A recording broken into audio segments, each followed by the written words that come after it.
Bienvenue Jean-Michel. Installez-vous. Adieu Vat. Quel plaisir de vous retrouver Jean-Michel Guénassia. Est-il encore besoin de vous présenter le Club des Incorrigibles, Optimistes, bien sûr. Et puis il y a eu tous ces autres titres que vous êtes parfois même venus présenter ici même dans cet exercice de la rentrée littéraire. Et puis Adieu Vat. Adieu Vat, ce sont quatre gamins, parce qu'on va les découvrir lorsqu'ils naissent, et puis on va les suivre sur plusieurs décennies. Ce sont 4 jeunes, ce sont les 4 de Saint-Maur, hein, c'est comme ça qu'on va les appeler. Il y a Daniel, il y a Thomas, il y a Marie, et puis il y a Arlène. Arlène qui est peut-être le personnage clé de ce roman. On va parler de ces 4 personnages, et puis on va peut-être commencer par le début, puisque nous sommes en 1924. C'est Irène qui est serveuse dans une guinguette des bords de Marne, et qui fait la connaissance d'un jeune homme beau comme un dieu qui travaille dans le cinéma, et d'ailleurs il ressemble à Rudolph Valentino. C'est important de planter le décor parce que tout va découler de cette rencontre. Comment naît ce roman, Jean-Michel Guénassia? Ce roman est né c'est un ajout de plusieurs histoires, Allez-y. de plusieurs intrigues qui se sont ajoutées les unes aux autres. La première idée, ça a été une réflexion d'une femme que j'ai entendue dans un documentaire il y a assez longtemps, qui avait fait une carrière scientifique brillantissime, à 2 doigts de décrocher un prix Nobel de physique. Et quand on lui avait demandé « Mais pourquoi vous êtes rentré au CNRS en 1946 ?» elle a répondu « C'était le seul endroit où les femmes pouvaient faire une carrière parce qu'aucun homme ne voulait rentrer au CNRS à l'époque. » Et j'ai été sidéré par cette réflexion et je l'ai gardée en mémoire et j'ai commencé à fouiller dans cette direction. Et effectivement, après la guerre, le CNRS redémarre. Aucun homme ne veut rentrer au CNRS et c'est le seul espoir pour les femmes d'y faire carrière en matière de physique, par exemple. Voilà, et ce destin, c'est celui que va connaître donc Arlène, qui est, je le disais, ce personnage clé de votre roman, qu'on suit de sa naissance jusqu'à son parcours, parce que vous avez voulu faire une grande fresque, une grande saga en quelque sorte, qui démarre aux années 20, qui va passer jusqu'au début des 30 Glorieuses, on va aller jusqu'au milieu des années 60. Revenons sur ce que vous appelez dans le roman les 4 de Saint-Maur. Ce sont ces 4 jeunes. Ils sont amis parce que leurs parents le sont aussi. On les retrouve à Paris, on les retrouve à Saint-Maur et à Dinard. Il y a l'esprit bande de copains au départ du roman. Ils sont nés, les 4 sont nés à un mois d'intervalle. Il y a 2 jumeaux, un garçon et une fille. Daniel, alors 3 d'entre eux sont des fils de familles très riches. Et Arlène, c'est la fille de la couturière. Donc elle est une pièce rapportée. La fameuse Irène, qui était d'abord serveuse en guinguette et qui devient couturière. Et le roman, c'est leur histoire à tous les 4, sur 40 ans. Donc, avec les rapprochements, les haines, les difficultés qu'il peut y avoir, c'est le fil rouge de l'histoire, c'est leur histoire à eux, à tous les 4. Je rappelais en préambule l'un de vos titres forts, le Club des Incorrigibles Optimistes, et c'est vrai que lorsqu'on a aimé ce roman-là, forcément on va aimer celui-ci parce qu'on retrouve ces liens d'amitié, ces liens aussi parfois de revanche que l'on veut prendre sur la vie, et puis ces liens forts qu'il y a entre les 4 de Saint-Maur. On est un peu dans cet esprit, c'est que lorsqu'on est soudés, finalement on arrive à se relever de toutes les embûches de la vie. C'est moins une réunion entre eux que les divisions et les problèmes qu'il peut y avoir, parce que c'est des relations physiques, c'est des relations amoureuses surtout, beaucoup plus que dans le club d'ailleurs, qui vont guider ces personnages. Donc on va les suivre avec les problèmes qu'ils peuvent rencontrer, jusqu'à la fin du roman qui va être marqué par les problèmes des enfants, la haine des enfants. Enfin, c'est ça qui va faire avancer le roman. Il est question d'amitié, il est question d'amour, il est parfois même question d'amour bafoué. Et puis on traverse les époques, ce qui veut dire qu'on voit aussi l'évolution de notre société. On a par exemple Thomas qui a des rêves qui ne plaisent pas à son père. Thomas qui est le fameux gaucher qu'on va essayer de faire devenir droitier à tel point qu'il va se demander s'il y a des anges qui sont eux-mêmes gauchers. Et ce qui veut dire qu'à chaque fois que nos personnages traversent les époques, vous faites aussi un focus sur l'évolution de la société française. C'est un grand panneau de notre société que vous déroulez. D'abord ce quatuor va avoir 13 ans au début de la guerre. Donc ce sont des adolescents qui vont vivre la guerre d'une façon très prosaïque et très banale. Leur principale préoccupation, c'est la nourriture. C'est d'échapper aux bombes qui tombent de partout. Et c'est après la guerre, le redémarrage du pays, le plan Marshall, qui va être au cœur du renouveau.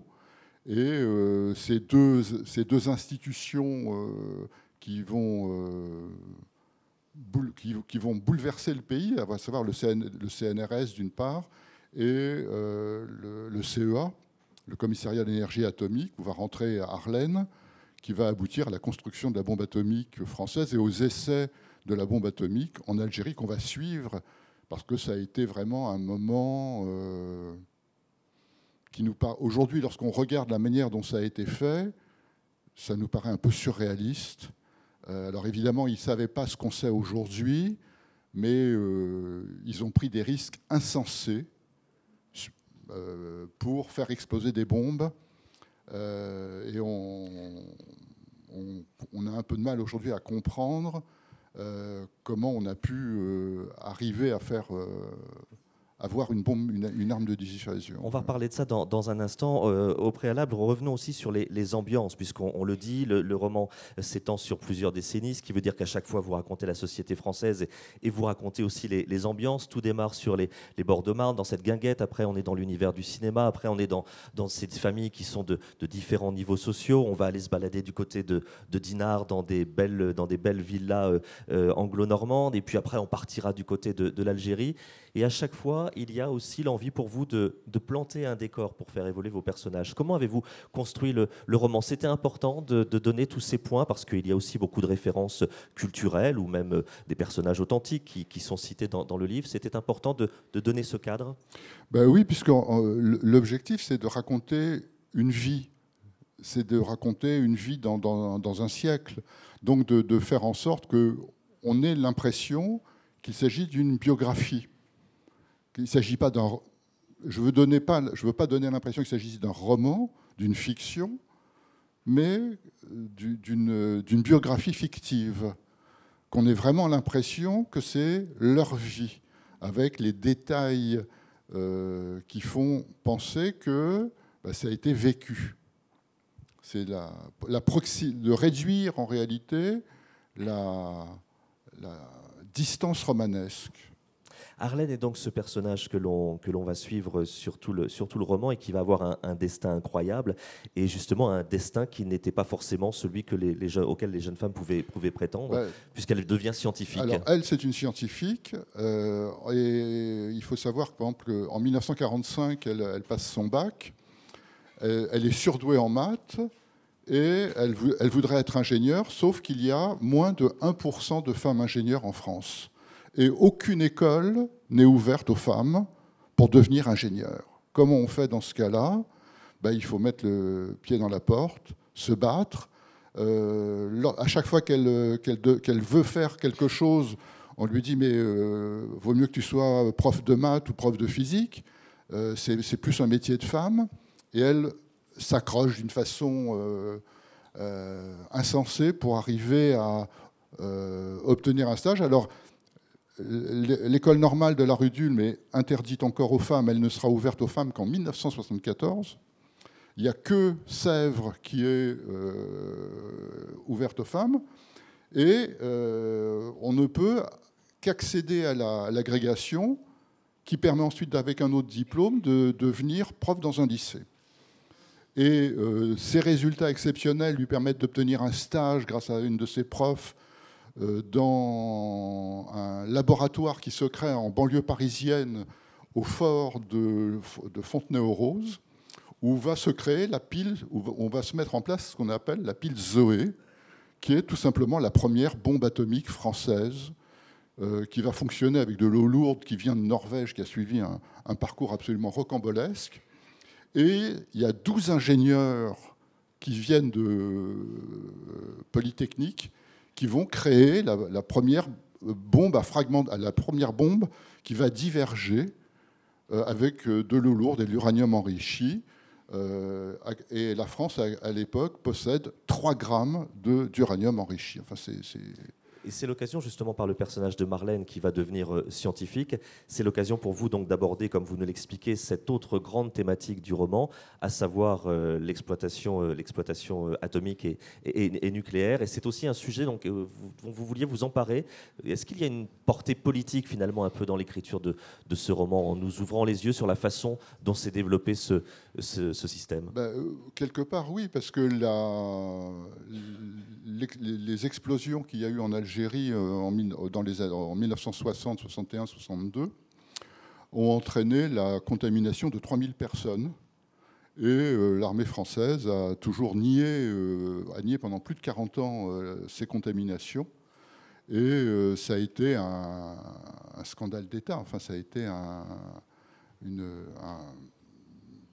façon de nier, et des milliers de personnes ont été victimes de cancer, de leucémie, qui avaient fait des jeunes qui suivaient, qui faisaient leur service militaire.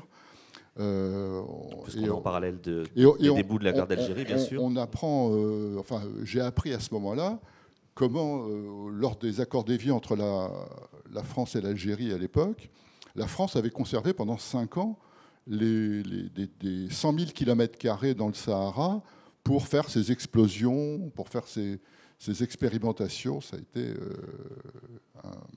Quelques mots, Jean-Michel, pour parler aussi de la construction et de l'écriture, puisque vous nous le dites, il y a aussi beaucoup de points historiques, notamment ces essais nucléaires, ce qui veut dire que ce roman a nécessité beaucoup de travail de recherche. Oui. Comment s'est passée la construction? Est-ce que ça a été une écriture sur la lancée ou sur laquelle vous êtes beaucoup revenu? Je m'étais promis de ne pas recommencer cette épreuve, tellement c'est lourd à gérer, tellement c'est un travail, mais bon, quelque part, on se fait embarquer dans une histoire, les intrigues se rajoutent les unes sur les autres, les personnages, et quelque part, c'est aussi une certaine jouissance d'écriture et un certain plaisir d'écriture avec l'envie d'arriver au bout, quoi. Pourquoi avoir choisi ce titre, Adieu Vat? Adieu Vat, parce que c'est une expression un peu désuète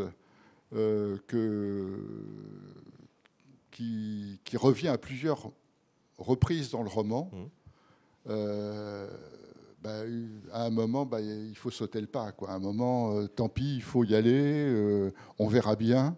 Finalement, c'est le destin qui commande tout. On a tout fait pour réussir, et à un moment, il faut sauter à l'eau pour... on a fait une construction sur un tableau en pensant que ça allait marcher, et à un moment, il faut passer in vivo. Il faut y aller, quoi. Quel que soit le résultat, il faut faire l'essai pour Adieu Vat. Arlène, Thomas, Marie, Daniel, vous allez suivre leur aventure des années 20 jusqu'aux années 60. Vous allez sourire à leurs aventures, vous allez pleurer aussi, vous allez être emporté par cette grande saga qui raconte aussi notre pays sur près d'un demi-siècle. Et puis vous allez retrouver toute l'énergie, toute la force de l'écriture de Jean-Michel Guénassia. Donc maintenant, le roman, on le donne aux libraires. C'est Absolument. À eux de s'en emparer. Adieu Vat. Ouais. C'est votre actualité, Jean-Michel Guénassia. Merci beaucoup. Merci à vous.